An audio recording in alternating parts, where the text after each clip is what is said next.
kwenta mo? Sumakay po ako jeep, galing po ako school pa po around 7 p.m. Tapos po may sumakay po sa jeep na hindi ko po kakilala. Tapos po tumabi po siya sa akin.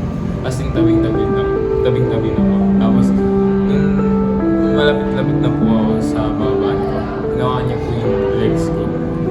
Tapos umurong po ako palayo. Tapos lumapit lang po ulit siya. Tapos nakahawak pa rin po siya na palapit sa ulo ko.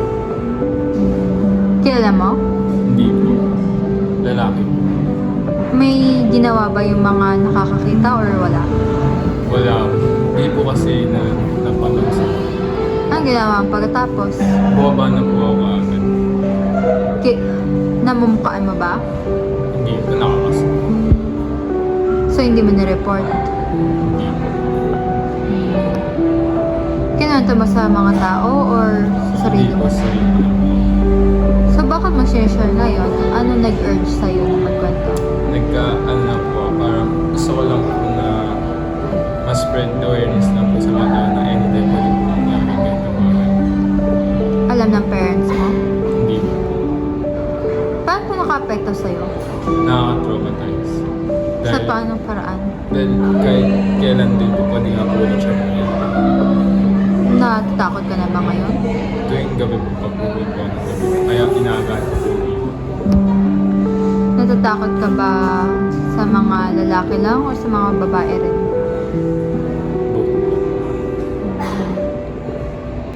Parehas po kasi kahit sino naman po, iba po kasi po yung isip natin. Kaya may chance din po na gawin to sa akin babae.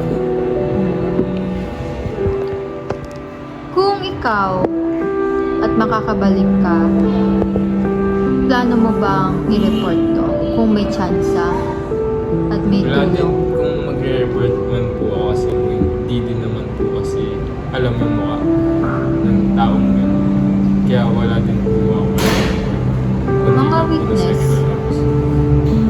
Nakamask po eh. Hindi ko din po kilala yung mga. Ako lang po kasi mag-isa.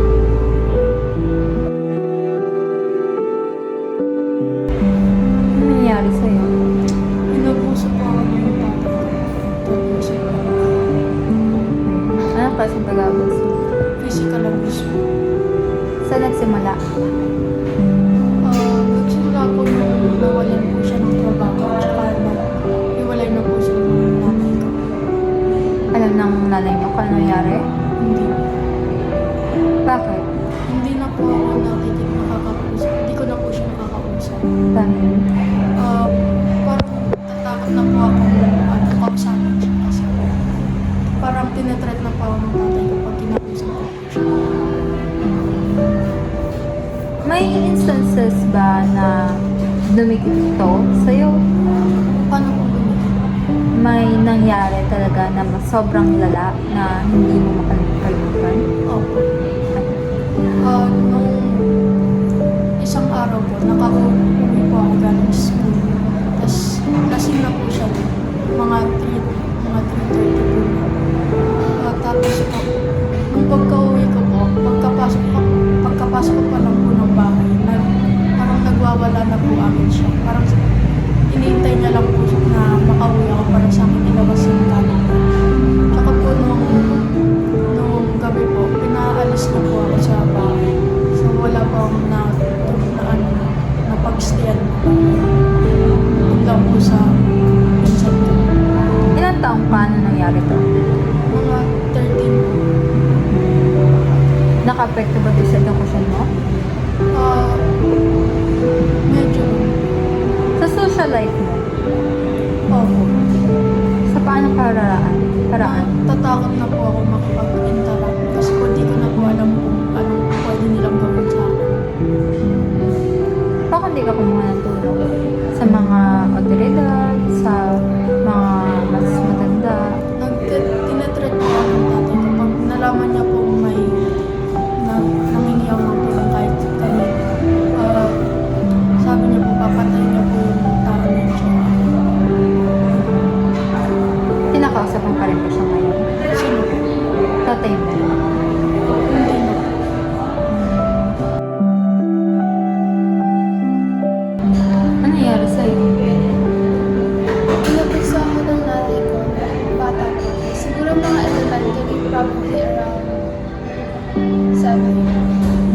Anong klaseng mga salita ang narinig mo?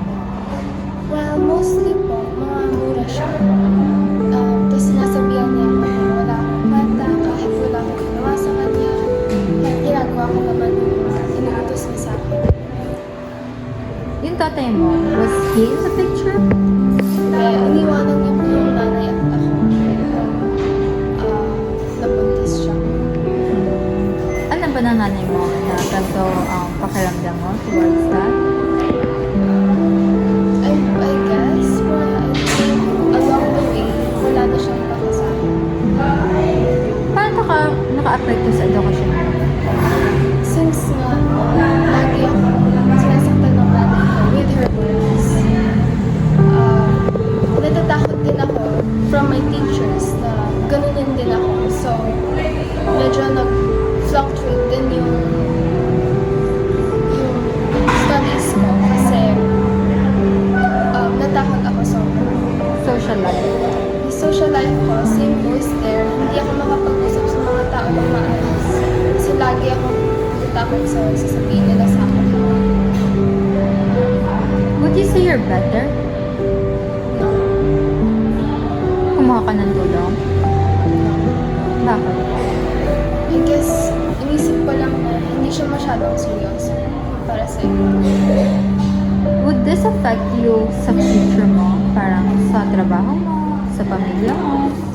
It would a lot kasi kailangan ko makipag-usap sa mga tao na maayos and since may nangyari na sa akin and hindi ako kumuha ng tulong. Do you still talk to her? Siyempre, nanay ko pa rin siya. Would you think you would tell her paano nangyari?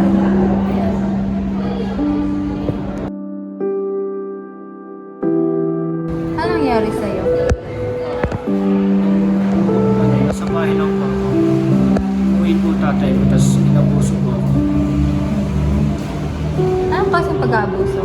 Physical po. Papalo po siya. Ano po, pinapalo po ako, tapos parang pinapasok po paggamit ng siya. Kaya ito nagsimula. Yung nawalan po siya ng trabaho, tapos pinatulang po siya. Lalapos galit sa akin. Ilang taon ka? Yung mga 13 po. Gusto ko lang. So, kano na to katagal? Nang nawalan po talaga siya ng trabaho. Nang wala po. Did this affect your studies? Hindi naman po masyado. Social life mo? Konti. Paano? Pag ano po, may nakikita ko ang mga galit na tao or natakot na lang po ako sa kanila. Ano? Plano mo? Parang gusto mo ba nung isabihin sa otoridad o hindi? Hindi. Bakit? Kasi po, tatay ko po yung siya. Alam ba ng tatay mo na ganito ang... Hindi. Bakit may hindi sinasabi? Natakot na lang po kasi sa reaction. Ang nanay mo, Patay na po. isa rin ba yun sa mga rason kung bakit naging violent ka siya? Parang, pwede na. Sa palagay mo, kaya mo sabihin sa kanya? Hindi. Are you better? Medyo. May nakuha ka bang tulong sa ibang tao? So wala ka talaga sinabihan? Wala kang sinabihan? Wala kang pinuhanan ng tulong?